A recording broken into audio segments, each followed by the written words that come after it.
Morning all, it's just gone 7 AM. I was tucking into that Decathlon chocolate muesli. Decided to have it hot. Made a tea as well. The bivvies were fine. We were both debating whether there was actually any condensation in them. I don't think there was really. I don't really notice it anymore. If there was, it wasn't like loads, but no, it was fine. It was very warm, very comfy. We picked a good spot here with no one about. Slept fine. It was really peaceful. You could just hear the trickle of the water flowing by next to the bivvies. It was really good. So I've checked the guidebook last night, and it turns out we've got probably less than 7 miles to actually walk. Here he is. Here's Luke. Good morning. Slept all right, didn't you? Yeah, not too bad. Quite comfy. So yeah, we've got less than 7 miles to walk to the end, to the flood barrier, but we've got to walk about two and a bit miles back the way we came afterwards to get back into Dartford, into sort of like the town centre or wherever, and hopefully Andy from Kent Survival is going to be picking us up. He's a local to the area, that's all I'll say, and he's kindly offered to give us a lift back to Luke's car at Chipstead Lakes. So you may well see Andy on there. It's going to be Luke's first time meeting Andy as well. Yeah. Try not to be starstruck, and don't get too close to him, because his security and his minders and his handlers will, they'll usher you away. He can only sign a certain amount of autographs, and his time is very precious. He's a busy person, being a YouTube celebrity. I know, it's just Andy from Kent, he's just a bloke, a normal bloke. So yeah, I'm looking forward to seeing Andy again. Anyways, if he watches this, he's going to be well embarrassed. Like, don't ask him for an autograph. No, I'm joking. Cheers, mate, anyway, in advance for giving us a lift. Yeah, I hope he does now, actually. Say he doesn't, we're scuppered.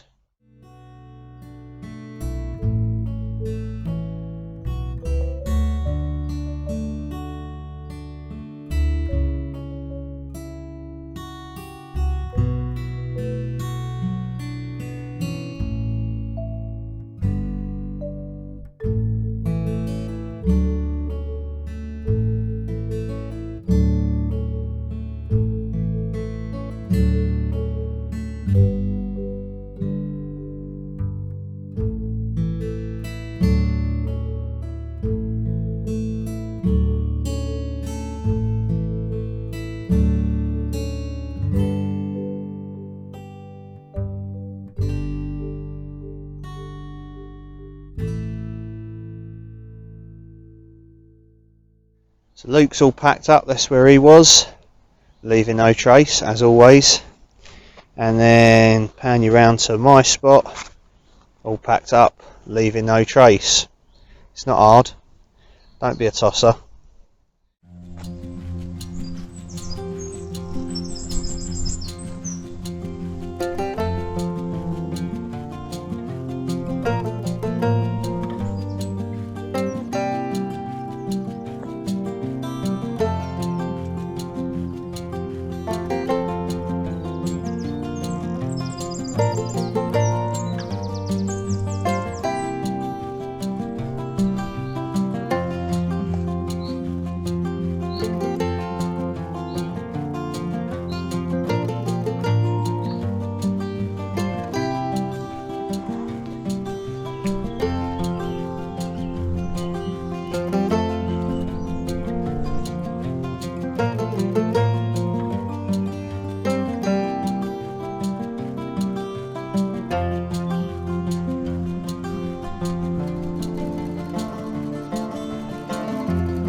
arrived on the edge of Halton Kirby.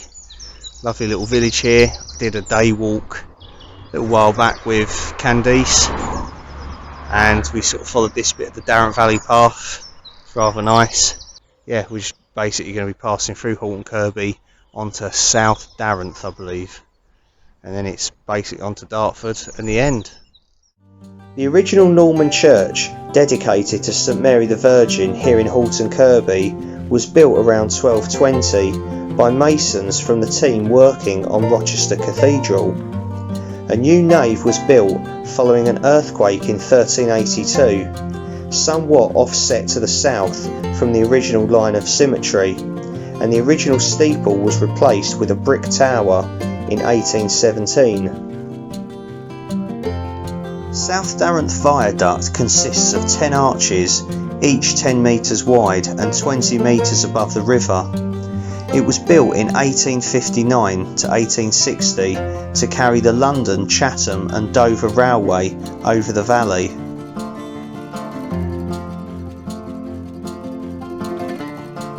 Authorities differ as to whether this mill, South Darent Paper Mill, also known as Halton Kirby Paper Mill, was ever water powered. Certainly it was powered by steam turbines in its heyday. The inventors of the world's first continuous paper making machine installed one here in the early 1800s. The mill was hugely successful and by the 1950s was employing 450 people. Thereafter the business declined steadily.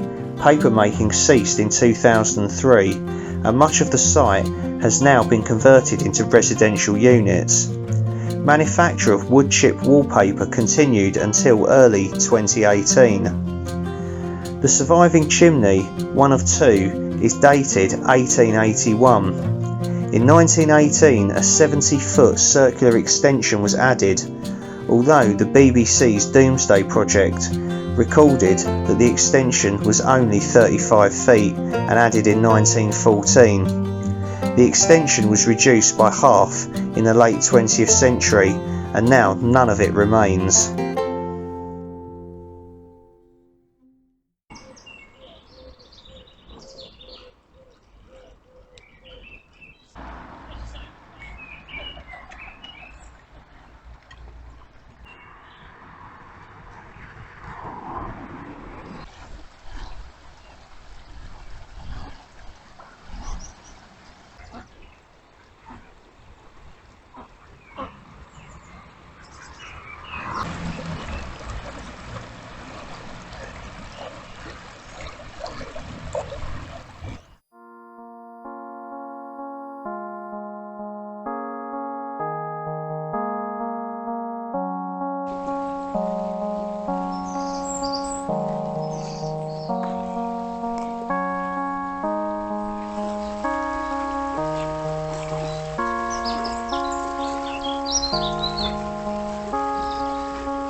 It's coming up to midday now, it's getting a bit warmer and we've stopped on a little wooden bridge over the River Darent right next to the M25 motorway.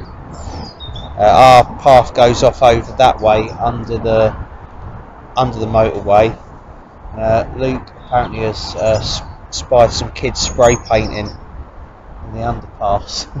Yeah, I've kicked my shoes and socks off to air my feet out. My feet are killing me.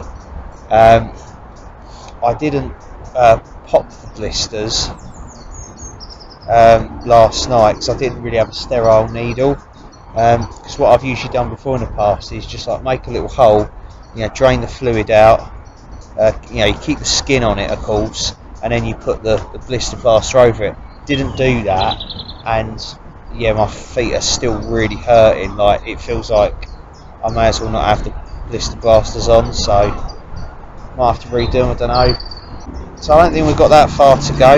We will consult the guidebook. Let's see. 2 miles to the centre of Dartford, like the train station. Yeah, so Dartford to the Thames Estuary, 2.1 miles. That's not including having to walk back. So yeah, in total I reckon we've got 4 miles of walking to the barrier and the estuary, and then probably 2 miles back.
Brooklands Lakes was the site of a gunpowder factory from 1732 to 1906. The rest of the 50-acre factory was on the other side of Powder Mill Lane and on the other side of the Darent. There were many explosions and fatalities over the years.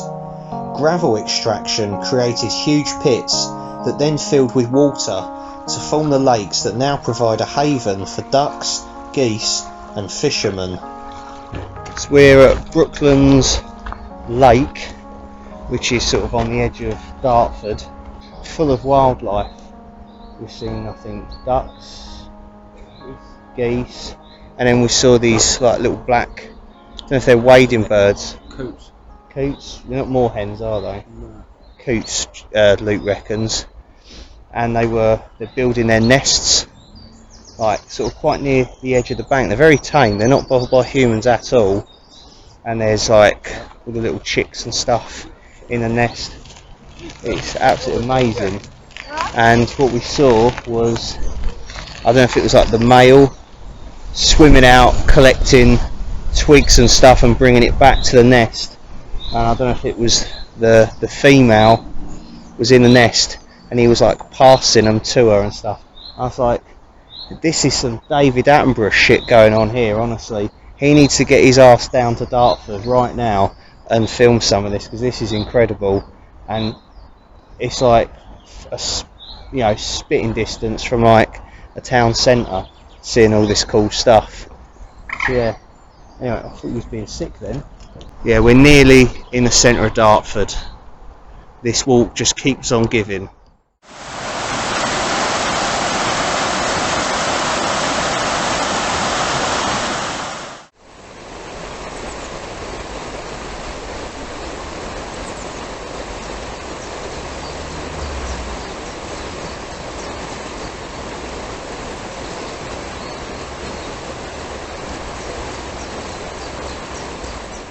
As we're heading more into Dartford, we have this sports field on the left. Apparently there's a Roman villa buried beneath it. Like Luke asked, why would they build a sports field over it then? And then just back there, there's like a statue, a memorial to Mick Jagger. Is a memorial if someone's died, or is it just, can they still be alive and have a memorial? A piece of artwork depicting the person who is Mick Jagger. How's that? Yeah, okay, so yeah, so there's a thing anyway of Mick Jagger back there, and the reason being is that here in Dartford in 1961 Mick Jagger met Keith Richards and they formed, of course, the Rolling Stones. Who's going to do the impression of Mick Jagger? You know you love it. It's not even like it. We've been trying to practice this stupid like impression of boy, Ziggy Stardust, little ones are you. Anyway, we've been trying to practice it all morning, ready for that bit, and we've completely cocked out like a couple of wrong uns. Tom, don't throw those bloody spears at me. Tom, don't throw those bloody spears at me. Dartford is an ancient town situated where the Roman road of Watling Street, the remains of which are buried beneath the High Street, cross the Darent. The Church of the Holy Trinity is generally reckoned to be worth a visit, and amongst the town's other claims to fame are as the place where Richard Trevithick, engineer of the Industrial Revolution, died in poverty in 1833, and where Mick Jagger met Keith Richards in 1961, an encounter which led to the formation of a little known rock band called the Rolling Stones. Tom, don't throw those bloody spears at me. Anne of Cleves was given the manor house by Henry VIII on dissolution of their marriage, but only the gatehouse remains in a fenced off area adjacent to the B&Q car park, now used for wedding ceremonies.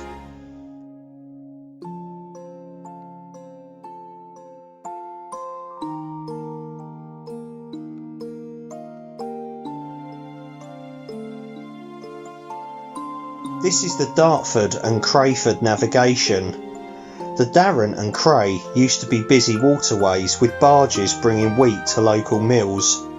The confluence of the two rivers is about a mile upstream from the Thames, and just over half a mile further up the Darent branch there are the derelict remains of a lock that used to allow barges to continue upriver to Dartford.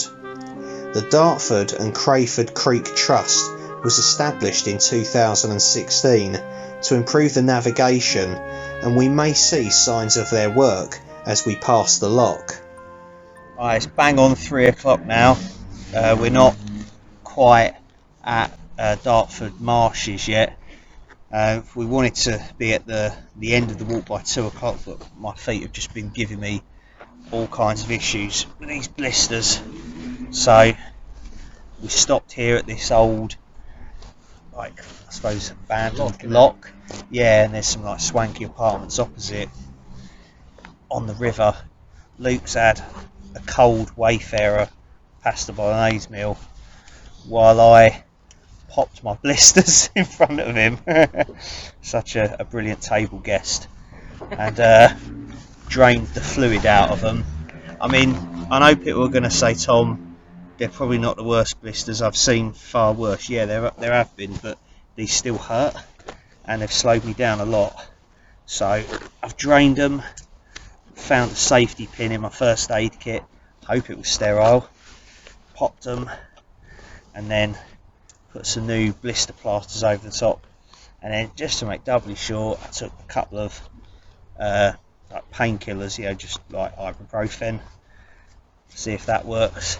So that's it now. This is the final push, the final assault. We will do this. We will finish the Darent Valley Path. I'll say it one last time. Enough talking. Let's get walking.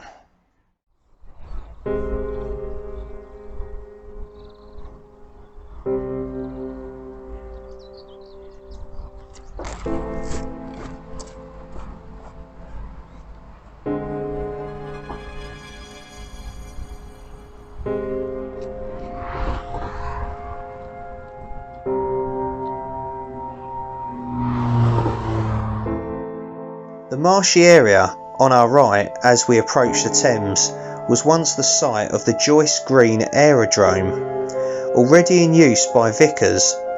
After the outbreak of World War I, it was taken over by the Royal Flying Corps for pilot training. The RFC having moved to Biggin Hill in 1917, the Joyce Green Aerodrome was returned to agricultural use soon after the war ended, and the buildings were all dismantled by 1940. For much of the first half of the 20th century, there were 3 isolation hospitals on Dartford Marshes, 2 of them identified on old maps as being for sufferers from smallpox. The name comes from a 13th century landowner called Joycius de Morisco.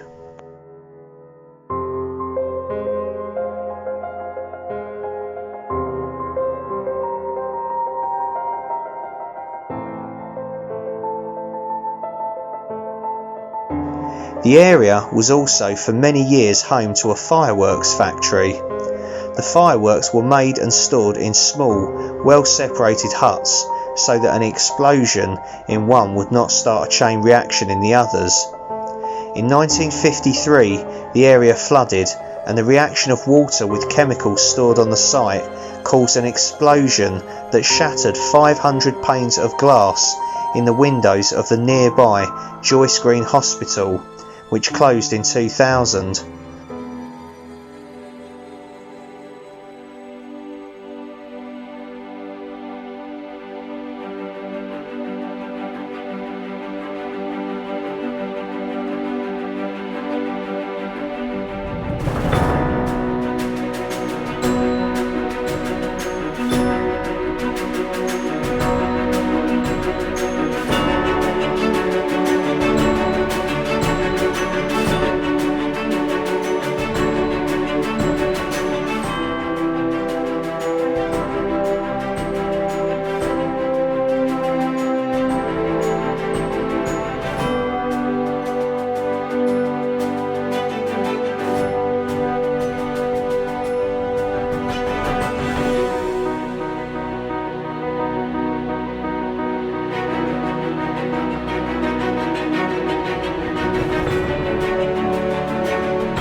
Probably about 5 o'clock now.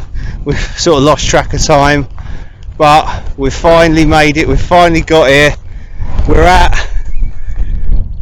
the huge flood barrier here on the Thames Estuary, kind of on the Dartford Creek. That is the official end of the Darent Valley Path. We have done it. Hooray! Excellent stuff.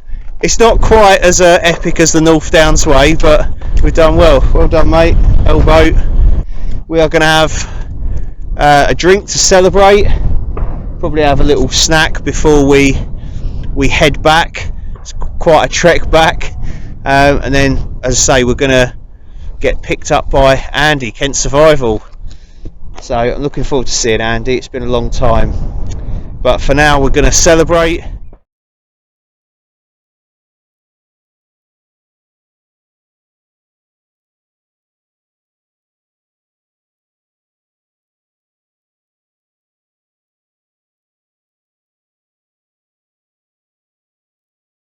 The large structure at the mouth of the Darent allows gates to be lowered to prevent an exceptionally high tide on the Thames from inundating the land.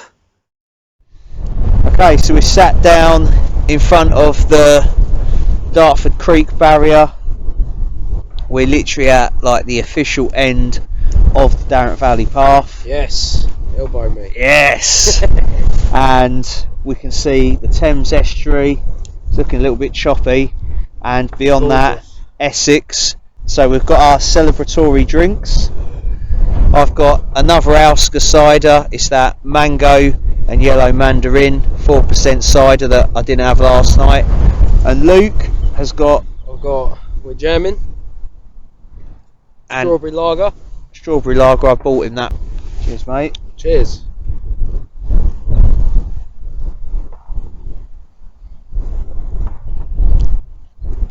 Glad I saved that. That is lovely. Oh, I can't really taste the strawberry in it. nah. I can't really taste the lager in that. So what does it taste of? I don't know. It's just Tastes like pond water. I've done really shit with your drinks. Your presents that I got for you. Well, it's probably that might be because I didn't get you anything this time. It's fine, honestly. Well, mine, I'm pretty sure I've had this one before and I've probably reviewed it before, but I think in light of the situation, this tastes so much better. 4.9 out of 10 I'll give this. Oh, I'm going up. It's a low one. I'm going up the other end. I'm going 9.5. Honestly, I've decided that the Hop Foundry, I don't like any of it's it. crap. Yeah. Oh well. Straight in the Darent. So that's been one of our, like, what me and Luke always do. We have like catchphrases or like quotes from our trips. Like the North Downs Way, every section we did, we had a different quote, and we've had. Well, the main one that was on every quote, on every video was, "You walking today? You walking tomorrow?" Was that one? Then, well, anyway. So this weekend we've had the first one. You started off. Do you want to say it? I love it when they call me Big Papa. Don't know why, but I just found it funny. Biggie song, wasn't it? Biggie Smalls, yeah. Then get the map out. And then we got to Shoreham Cross, and Luke figured out how to describe it and called it scrapings, and I think I was tired at that point, and I was just hysterically laughing. So that's now Shoreham Scrapings. We're referring to the cross. Yeah, the Shoreham Cross on the hillside. Luke has called it Shoreham Scrapings. I just thought it was hilarious. And then where were we sitting? And I can't remember what we. On that bridge by the spray painting tunnel. Where they were spray painting, yeah, near the M25. And Luke just went something. He just went straight in the Darent, and that was it. And drop it in the Darent?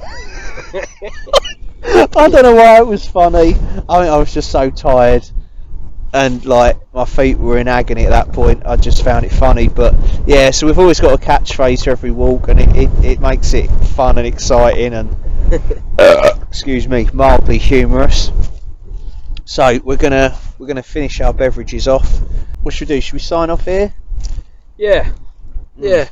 We'll sit and enjoy these, and thanks for watching. Thank you very much for watching. I don't know which camera to look at now. I'll keep flicking between the two. So yeah, I'm going to flick between the two, okay? Thank you so much for joining us.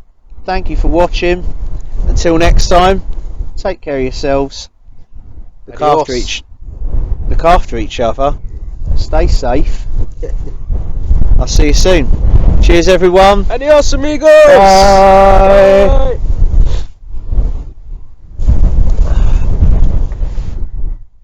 Hey! Woohoo! Woohoo! Woo! Yeah! And welcome back. I thought I couldn't not chuck Andy from Kent Survival into the mix. Hello. Andy has very kindly just given us a lift from Dartford back to the car here at the start of the Darent Valley Path at Chipstead. So thank you very much, mate. You're very welcome. Much appreciated. We've caught him out of hours, out of bushcraft uniform, as he said. In the civvies. In the civvies. And we've got him some Camden Hells lagers, which is his favourite. Just to say thank you. So cheers, mate. It's much appreciated. Thank you for. Just an excuse. It's a pleasure to see you again, and hopefully, yeah, we'll get to meet up again soon for something. It'll happen. Who knows? Yeah. So yeah. Cheers. See you later. Bye.